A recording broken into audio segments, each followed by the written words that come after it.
구의 부피를 처음으로 알아낸 사람은 누구일까요? 고대의 수학 천재 아르키메데스였습니다. 아르키메데스는 어떻게 구의 부피를 알아낼 수 있었을까요? 1899년 지금의 이스탄불이죠. 콘스탄티노플의 성묘 수녀원에서 10세기의 양피지가 발견되었습니다.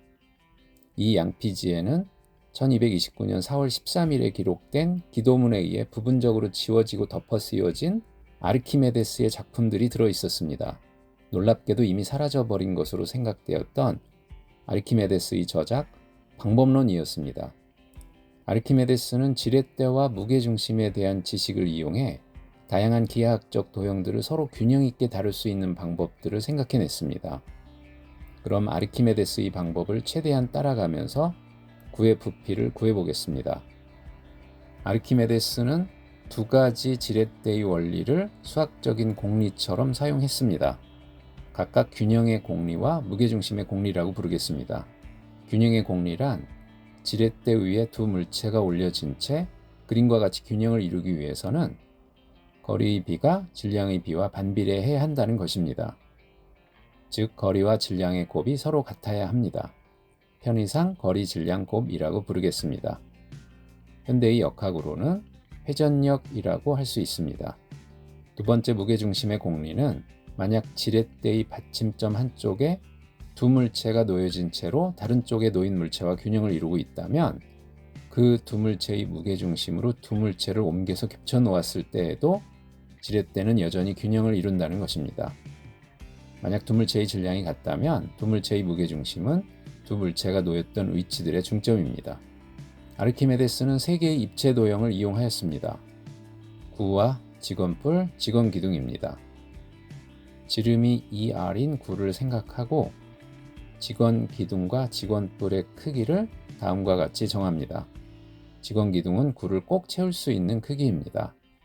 먼저 편의상 지뢰를 공중에 매달고 시작하겠습니다.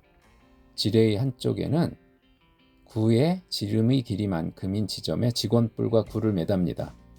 이렇게 하는 데는 이유가 있습니다. 직원뿔의 무게중심을 쉽게 알 수 없어서입니다. 직원뿔의 높이와 구의 지름은 서로 같습니다. 각각 위에서 길이 x인 지점에서 단면을 만들어냅니다. 단면은 두께가 아주 얇은 델타 x의 원판으로 생각합니다.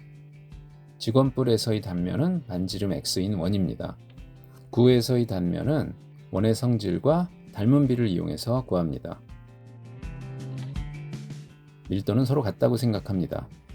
두 얇은 원판의 질량의 합은 다음과 같이 계산됩니다. 이제 거리 2r을 곱해서 거리 질량 곱을 구합니다. 그러면 이것은 반대편의 거리 x인 지점에 반지름 r인 원판 4개를 붙여놓은 것과 같네요.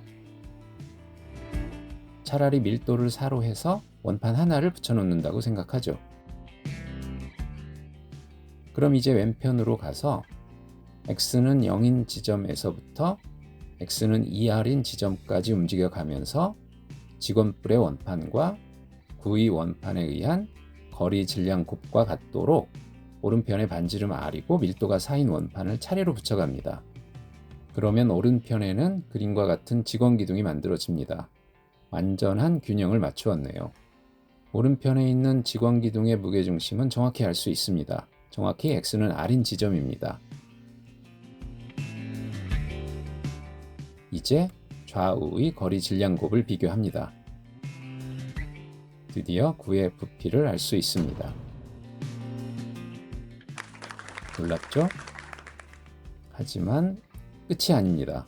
이 정도의 설명을 가지고 고대의 수학 천재라고 할 수는 없습니다. 이제 겨우 시작입니다.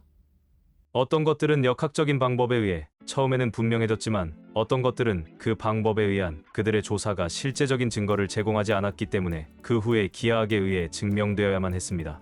그러나 물론 우리가 그 방법에 의해 질문들에 대한 어느 정도의 지식을 사전에 획득했을 때 그 증명을 제공하는 것은 어떤 사전의 지식 없이 그것을 찾는 것보다 더 쉽습니다.